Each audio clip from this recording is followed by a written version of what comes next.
इतने दिन में हमारी ये सीलिंग जर्मिनेशन हो जाती है, बाहर हमारा टाइम। हाँ बिल्कुल तो आपको पता ही है। बाकी गुआवा ये जामुन सीडलिंग और बाकी सीडलिंग लगाई हुई है।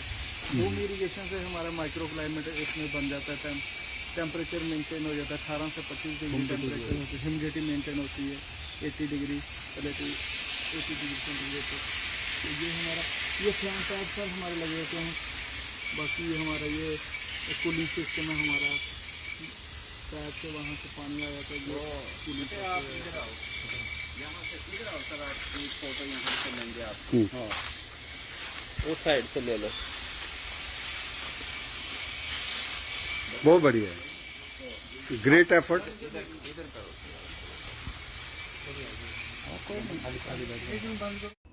माइक्रो ड्रिपर सर लगे हुए हैं, एरो ड्रिपर इसको बोलते हैं सर। ये एरो ड्रिपर है, इसमें सर ये पानी पट्टू उसके लिए ड्रॉप बाय ड्रॉप आता है। तो इसमें फर्टिगेशन का भी रखा हुआ है और इसमें ये इरिगेशन पर्पज के लिए। जैसे ये सर लगे माइक्रो स्प्रिंकलर, इसमें 70 लीटर पर लीटर और के हिसाब से अगर ट्रिपर लगे होंगे, फॉगर लगे होंगे, वो हमारा होगा सर 20 लीटर से 27 लीटर तक उसमें पानी की। बहुत बढ़िया। ये सर इसमें हमने लगाए हुए हैं गुआवा, आंवला, मैंगो और बेल भी है। ले लो आप। बहुत अच्छा। तो आंवला में कोई इम्प्रूव्ड वैरायटी आपने लगाई हाइब्रिड? अच्छा, सीड से। इसको फिर हमारे पास है ना, वो अवेलेबल है, जब इसकी ग्राफ्टिंग करेंगे। बहुत बढ़िया, बहुत बढ़िया। ओके ओके, अच्छा। जामुन में देख रहा था पीछे शायद कहीं इधर ही है। अच्छा उधर देखा था, हाँ उसमें था। Yes yes. तो मैंगो की कौन कौन सी वेराइटीज है?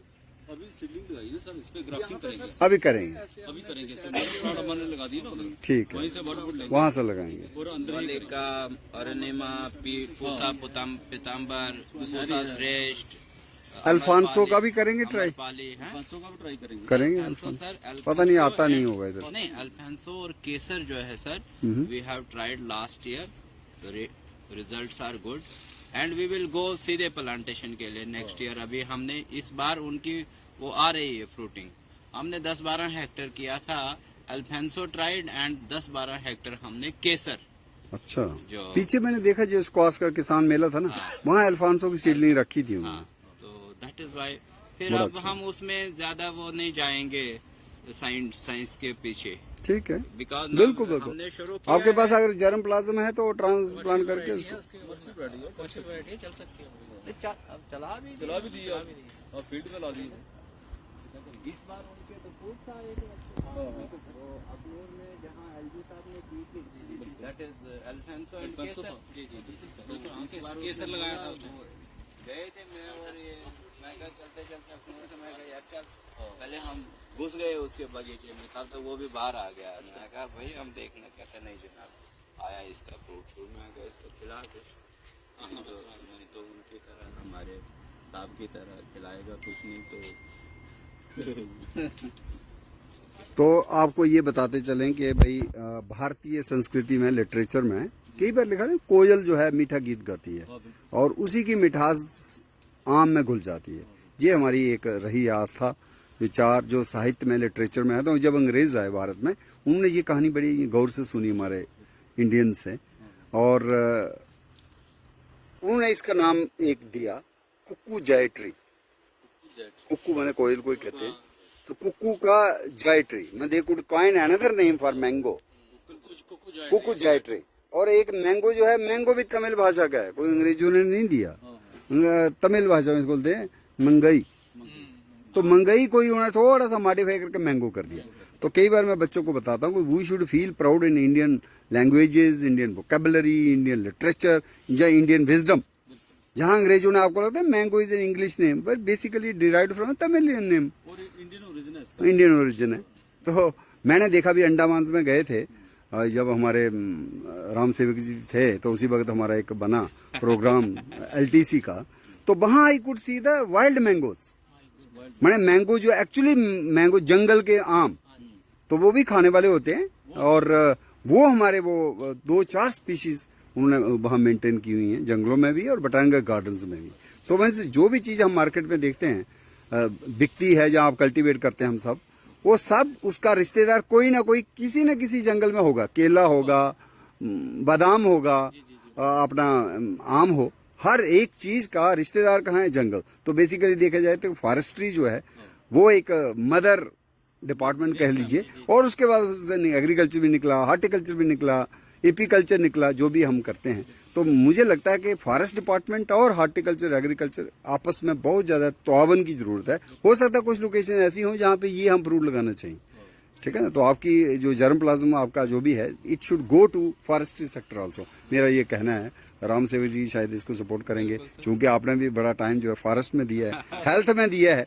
तो कोई भी चीज़ जो है वो फंडामेंटल है कि हम एक दूसरे की सहायता करें, सपोर्ट करें, और टेक्नोलॉजी का डाइसेमिनेशन होना चाहिए, ट्रांसफर होनी चाहिए टू अदर स्टेक होल्डर्स। फिर प्लांट मटेरियल कैसे लाना है, कौन सा प्लांट मटेरियल लाना है, किस नर्सरी से लाना है, NHB एक्रेडिटेड नर्सरी से, उसका साइज क्या होना चाहिए। फिर प्लांटिंग के बाद आफ्टर केयर उसके बाद डिजीज और इंसेक्ट पेस्ट मैनेजमेंट का पूरा बायोलॉजिकल भी, केमिकल भी, और जो सारा इनको यहाँ पे बताया गया है। सॉइल टेस्टिंग का भी कुछ, सॉइल टेस्टिंग, एवरीथिंग। अब मैं इनको पिछले 4 महीने पहले इनको शुरुआत में हमने प्रैक्टिकल ये थ्योरेटिकल ट्रेनिंग दी। उसके बाद जब एस्टेब्लिश होने लगे ये सारा सिस्टम, तो ये सारा प्रैक्टिकल, ये जो आपने बताया माइक्रो न्यूट्रिएंट्स, बोरान, जिंक, मतलब ये पौधे को देके कुछ आइडिया लगा सकते हैं क्या डेफिशिएंसी है? मैं ये नहीं कह सकता कि हर एक